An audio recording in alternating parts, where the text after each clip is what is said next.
That is the beauty of Hindu tradition.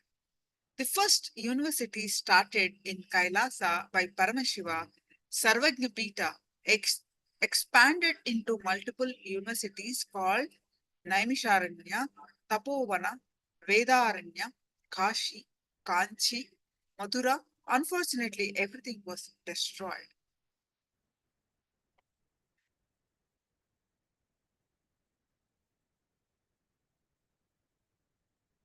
History of Vedaranya Sarvajñapita. The kingdom of Vedaranyam and Panchanadi Kulam Pita is a spiritual kingdom. The presiding deity of both much is Lord Paramashiva. Paramashiva, direct representative and heir, is the pontiff of the mutts. The region was part of the Chola kingdom, and the pontiffs educated, groomed, and initiated the Chola kings to rule as per methods prescribed in the sacred scriptures. The kings were the regent who administered the people, while the pontiffs were the owners.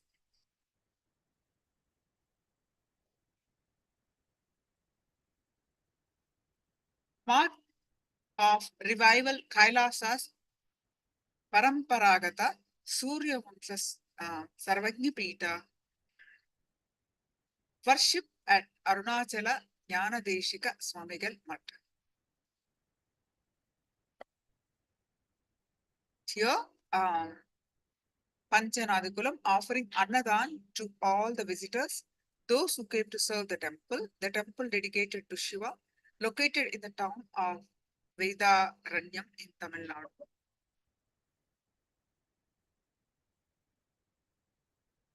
There are many information about. All right.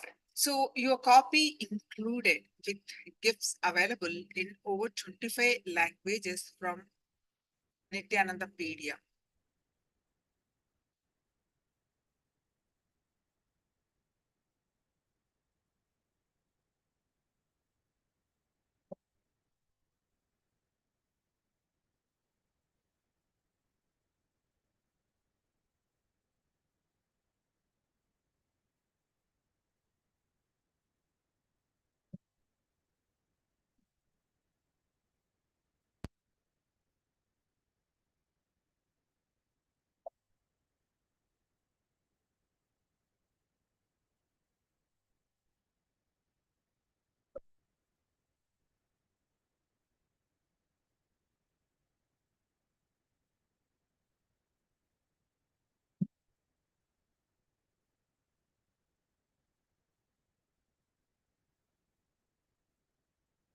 Living enlightenment is actualizing the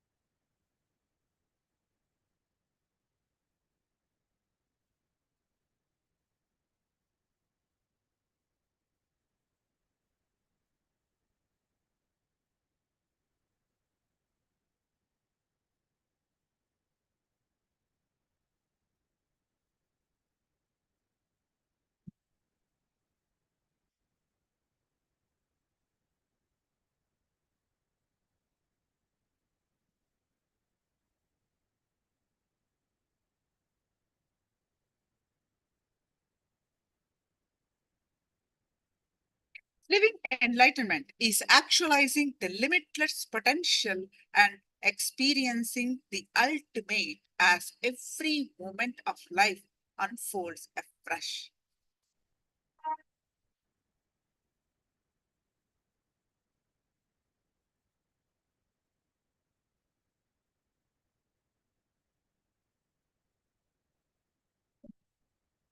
Yes. Any questions? Please do let me know.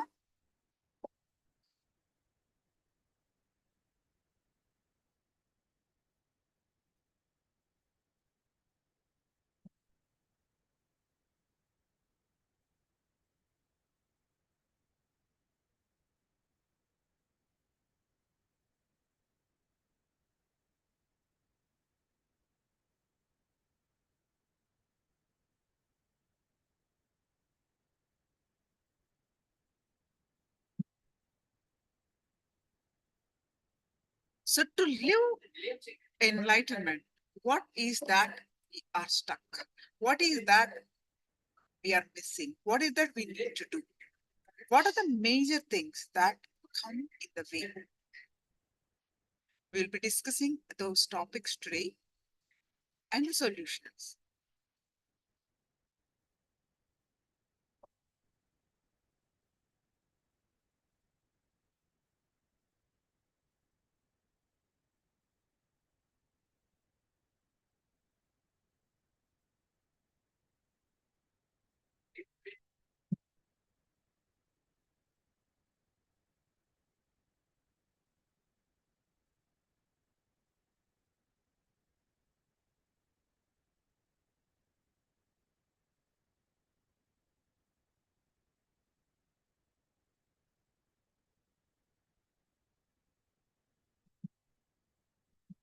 The first thing, all of us talk about how much difficulties we have.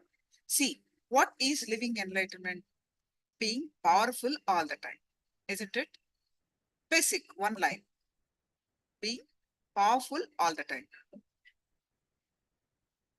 Are we able to be powerful all the time?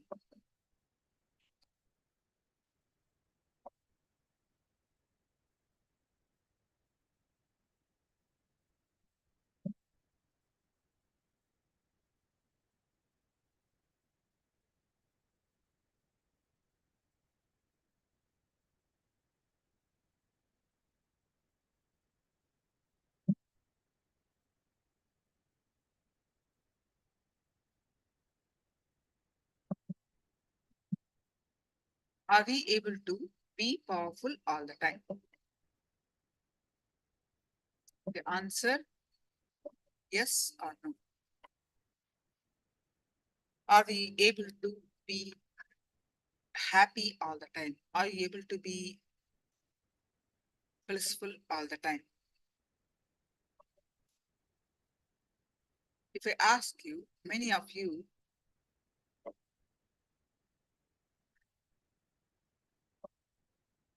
will say no, right? So what is coming in the way of we live and radiate living enlightenment? The thought currents of greed-based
How do we experience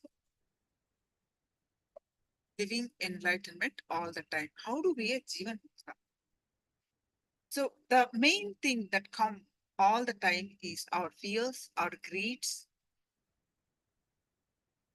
due to society conditioning. There's so many, so list is bigger. Power-based structures.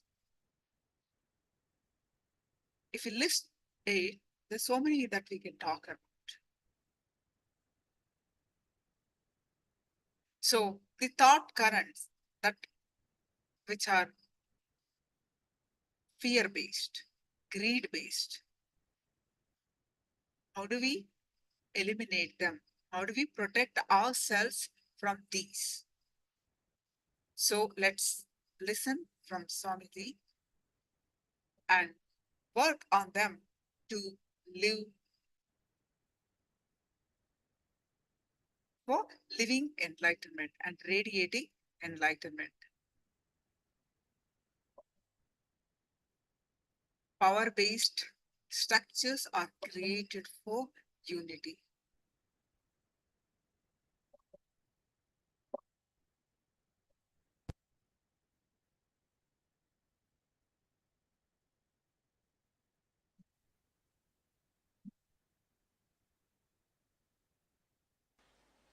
In Bhagavad Gita, 6th chapter, Dhyana Yoga, 9th verse.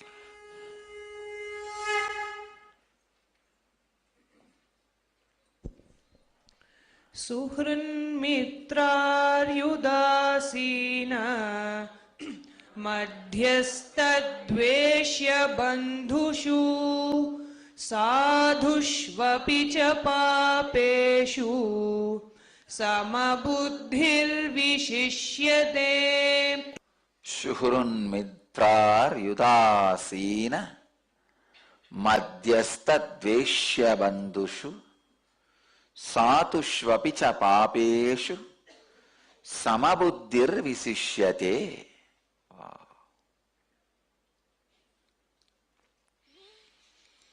The translation: the one who feels the same towards an affectionate person, a friend, an enemy, the indifferent, the neutral, the hateful one, the unfriendly, the noble one, or a sinner, is said to be established in a superior state.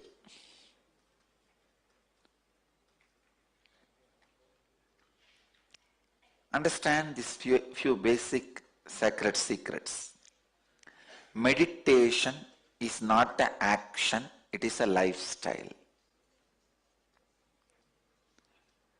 That is why in the chapter on meditation, Bhagavan is talking about all these things. You can never start meditating, you can only become meditative. Understand? There is a vast difference between starting the meditation or becoming meditative. Meditation is not a anacin, metacin, antidepressant. No. Meditation is not anacin, metacin, antidepressant.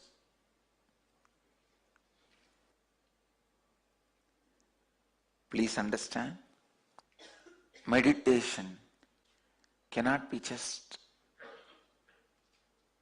repairing something in you. It has to completely transform you. Everybody has the feeling to become Lord of the universe. You can become. If you make your unconscious into conscious and superconscious, when you make your unconscious into conscious, you will become Lord of you. When you raise that to the superconscious, you will become Lord of whatever is in your space. More than the word Lord, I'll use you will be in tune with the whole. This is the right way of becoming Lord of the universe. But instead,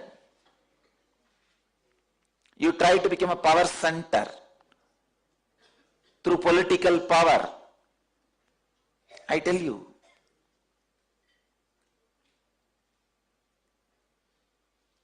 even in the school, the class leader, it is nothing but political power. Why even in the school we can't survive without a leader? Why should somebody aspire to be a class leader?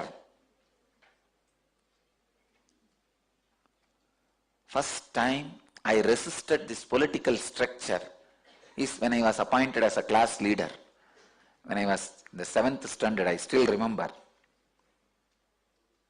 The teacher, she was a Jain family teacher. Used to be a little tall. So usually that is the standard. The tall last bench, last row guys, they will be only made as leader. There is no other standard. One day she caught me. Unfortunately that day I went to school. Usually I don't go. Somehow I went to the school, maybe first day of the school, like that, those auspicious days I don't miss. She caught hold of me and she said, "You are the teacher, you are the leader of the class." I said, "What do you mean leader? I don't even come to the class regularly." She said, "That is why I am making you leader. If you are a leader, you have to come and regularly take the attendance. And you have to keep the class under the control." And I said, "Nothing doing. Leaders are the greatest followers. They lose their freedom." So I told my teacher, "No, I will not be a leader." She insisted. Then we got into the argument. I said, leaders are the people who are not able to lead themselves, so they go on trying to satisfy that unable to control themselves by controlling others. When you are not able to lead you, that unfulfillment you try to fulfill by leading others or trying to lead others. Leading others is the ultimate hypocrisy. He also knows he is not going to listen to you. He will topple you down the moment he gets the chance. What is leadership? Group of followers waiting to topple down. One person. That one person is called leader. The unconsciousness, when it is not able to express through the proper channel and it finds shortcut to fulfill its ambition, it is called power structure. When the subconsciousness is not able to fulfill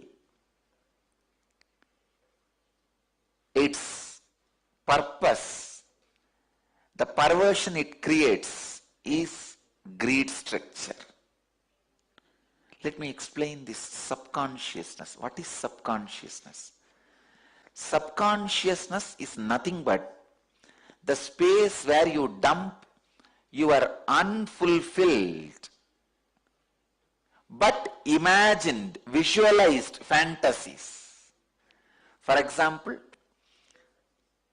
if you are fasting by suppressing your desires for food, in 3 days you will see in the dream you are feasting. The suppression creates subconsciousness. Understand, the things you imagined, visualized, could not achieve but suppressing it, that is subconsciousness. That, when it is not able to fulfill itself,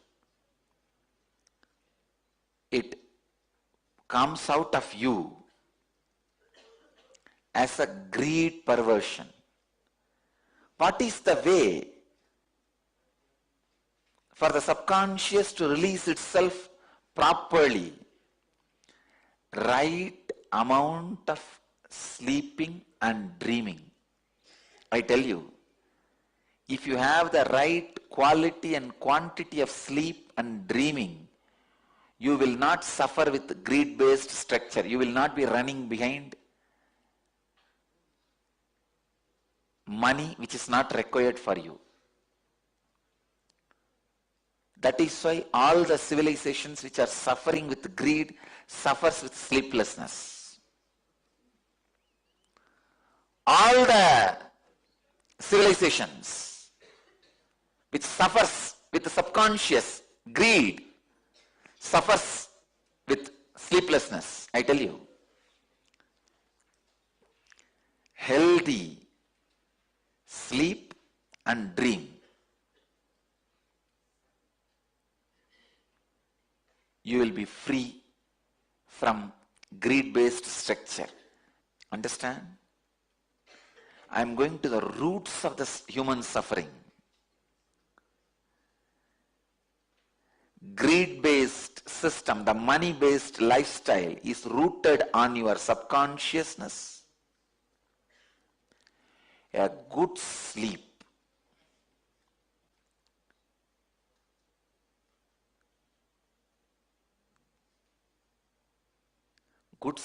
will naturally have the proper period of conscious dreaming. When I say conscious dreaming, even in the dream you will have a certain amount of self-awareness, and you will be able to even move some things in your dream. You yourself will know you are dreaming, and you can alter the things in the dream. That is what I call conscious dreaming. If you are having conscious dreams, please understand your subconscious is very thin layer. You don't need to worry at all about your subconsciousness. There are no much suppressions. The suppressed desires form subconsciousness. It can either express itself properly through the dream state, conscious dream state, and liberate your system from its influence. But when you don't allow that conscious dreaming and the good quality quantity sleep, it overtakes you, just overtakes you. And the system you create is greed-based money system. The collective suppressed subconscious is responsible for the collective belief, mass hysteric belief. That's the right word I'll use. Mass hysteric belief of money. Next, when the unconsciousness means you just don't know what you are missing, but you are missing something. When you know what you are missing, it is subconsciousness. When you don't even know what you are missing, but you are feeling you are missing something, is unconsciousness. When you don't miss anything, it is consciousness. When you become Mr. of the universe, it is super consciousness.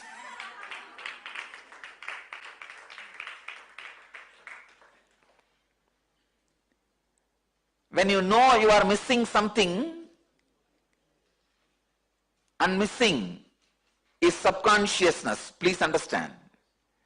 When you don't know you are missing something, but you feel you are missing something. You don't know what you are missing, but you feel the emptiness, you are missing something.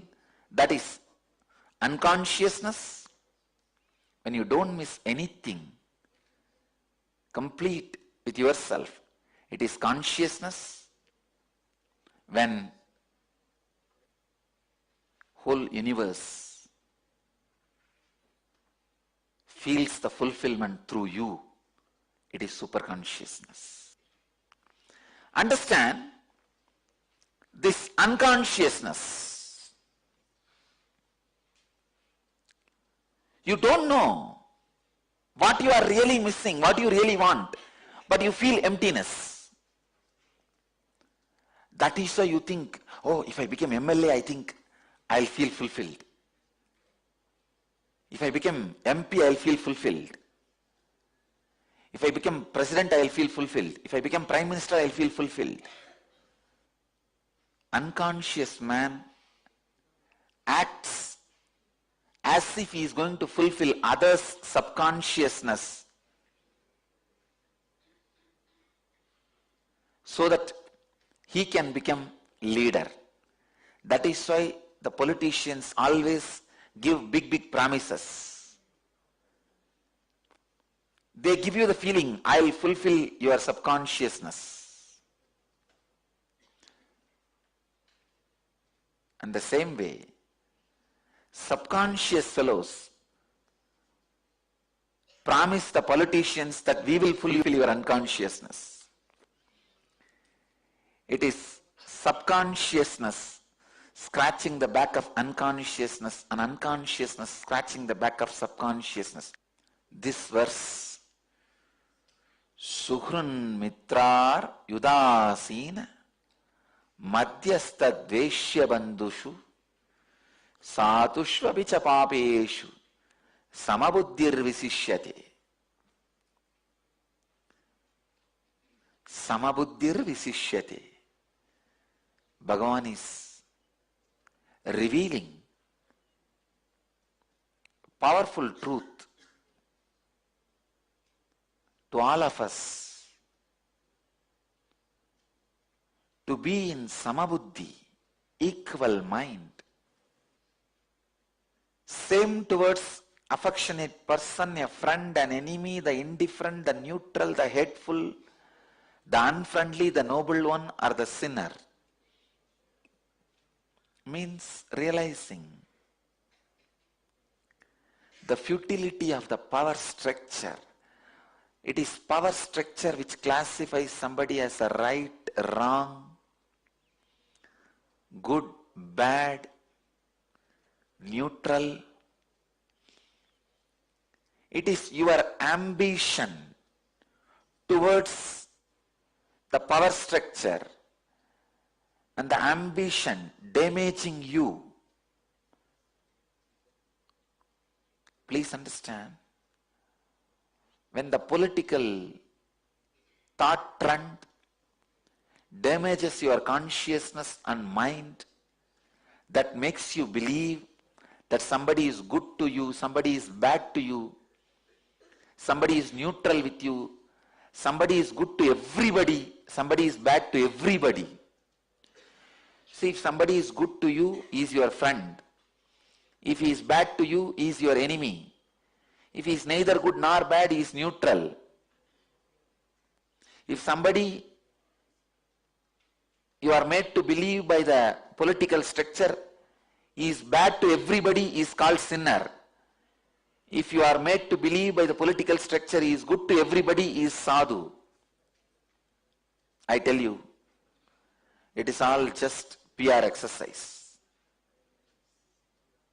Simply PR exercise. All the ideas you carry, somebody is a saint, somebody is a sinner, somebody is friend, somebody is enemy, are all just forced on you after completely deluding you by the strong beatings. It is like somebody hits you on the head, you are reeling. At the time he says, I am the big guy. Naturally, what will you do? You will say yes and fall. First, The political system is used to hit you when you are reeling, when your head is reeling. Then they claim, see, I am in this post. He is good, he is bad.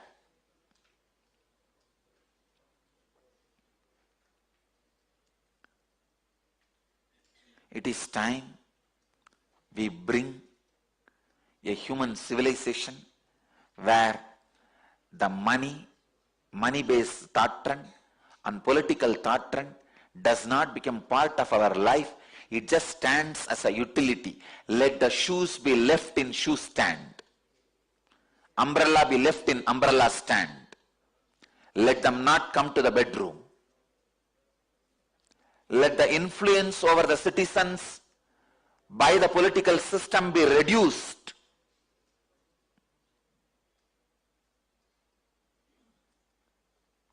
Let the influence of the money thought trend over the citizens, humanity, be reduced. Let them be just for only utility. Let it not become lifestyle. Unfortunately, politics became a regular business.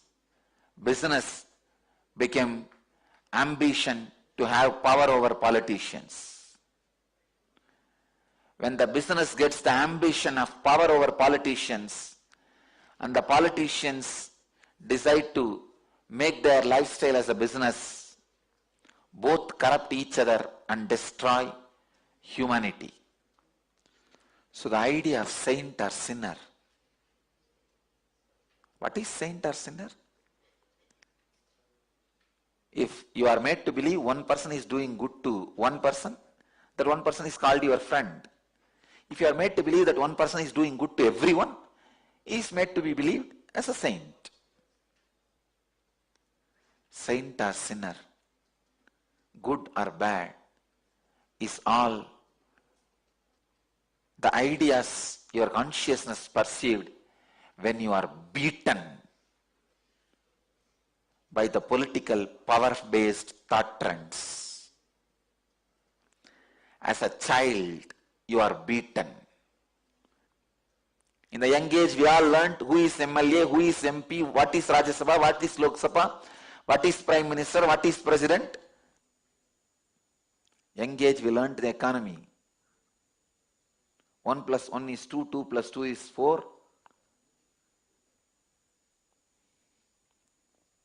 What is interest? What is compound interest? How the investment should be done?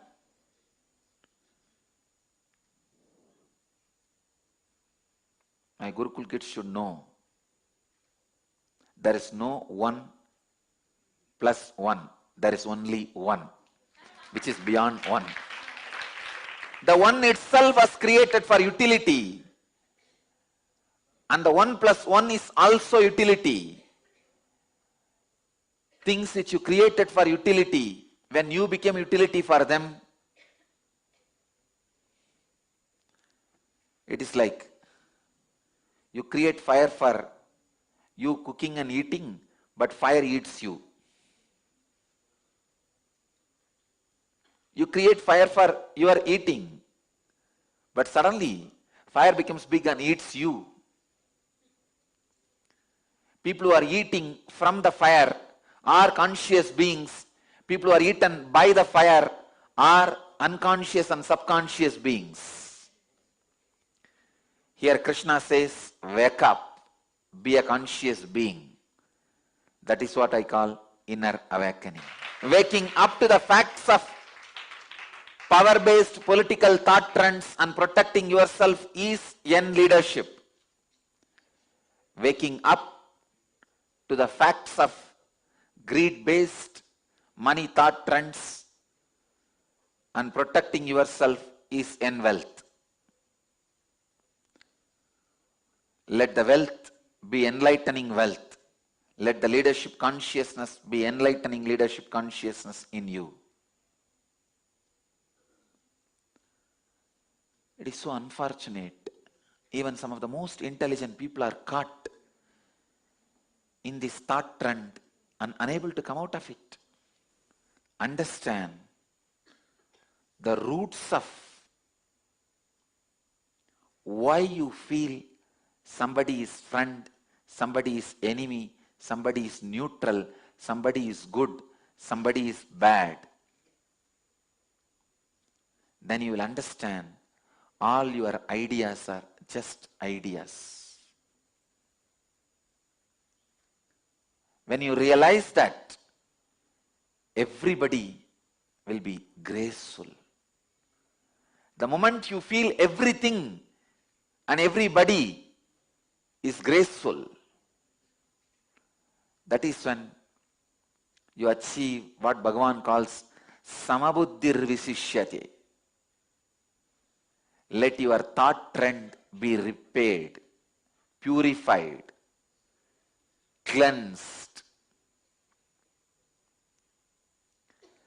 Let the political thought structure, which is unconsciousness based, and the economical thought trend, which is subconscious based,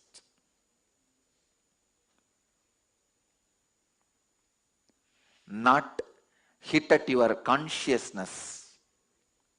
Let that not form your lifestyle, thought trend. Let that not create your major decisions. Let that create right understanding about life in you. Let you become Jivan Mukta. Understand? If you understand how the collective unconscious thought trend damages you, collective subconscious thought trend damages you, and if you protect yourself consciously from those damages and live a whole life, you are Jivan Mukta. Even if you compromise with the power-based thought trend and money-based thought trend, let you do after understanding the insider secrets of both systems. Then you will not be taken away by it. You will protect yourself. You know where to keep the fire, how to cook, and how much food can go inside, and how when it is dangerous, and you will be intelligent to play the game. At the most, maybe rarely as an exemption, accidents may happen, you will die. But as a life, you may protect yourself. But when you don't even know the political thought trends are from unconscious and money-based thought trends are from subconscious, you give them sacredness. You associate sanctity to both. When you associate, even if you associate legitimacy to both of them, you are wrong. If you associate sacredness to both of them, you are worshipping devil, thinking it's God. Internally, do not give legitimacy to the money-based and power-based thought trends. Fear-based and greed-based thought trends. Let it not be legitimized.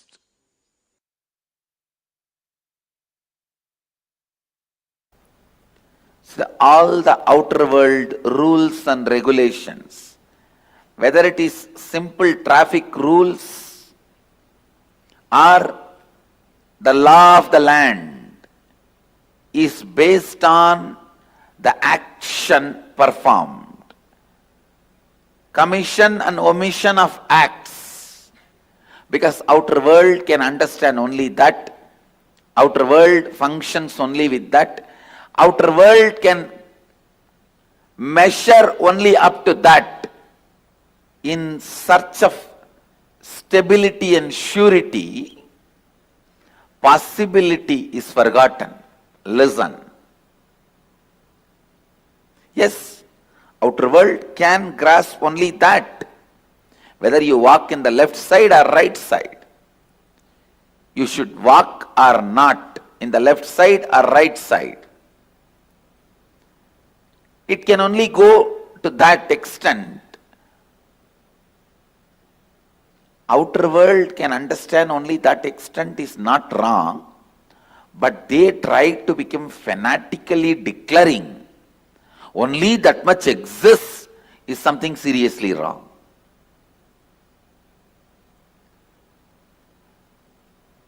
The outer world, materialistic beings, developing rules, regulations, laws, whether we should walk in right side or left side, whether we should go in left side or right side, whatever. Forming those rules, nothing wrong, useful for day-to-day life. But when they try to declare, there ends the matter of life. Nothing further exists. Something is seriously wrong. Then something is seriously wrong.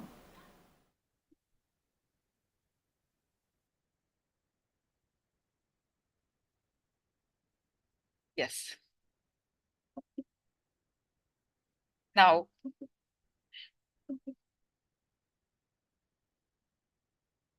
let's do one internalization exercise for this. Protect yourself from greed-based, power-based thought currents.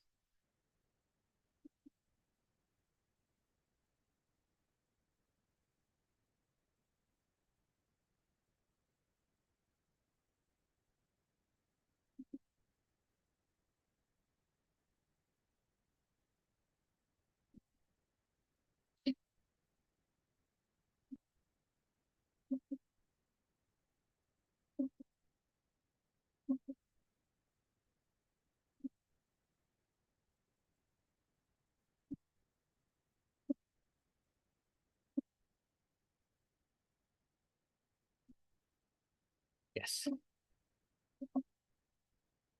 To experience samadhi, to experience oneness space. Protect yourself from greed-based, power-based thought currents.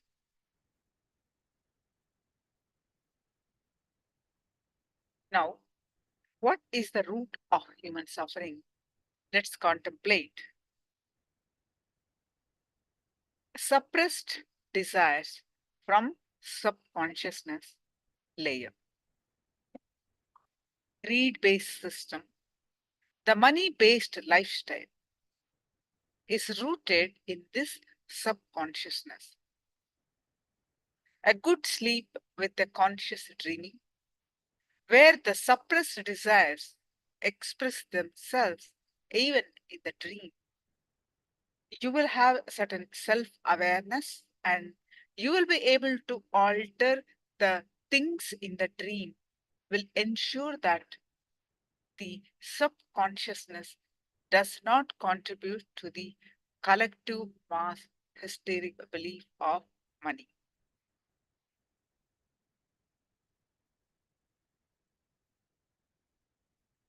Unconsciousness is you don't know what you are really missing, what you really want. You just don't know. But you feel emptiness. You feel no fulfillment. You feel empty. You feel lost.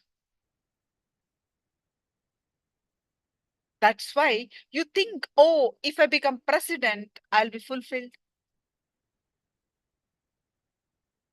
An unconsciousness man acts as if he's going to fill other subconsciousness, other suppressed desires. This is the attitude and ambition towards the power structure.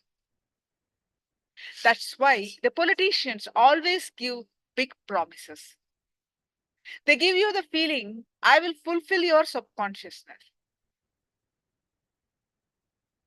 It's time we bring human civilization to where the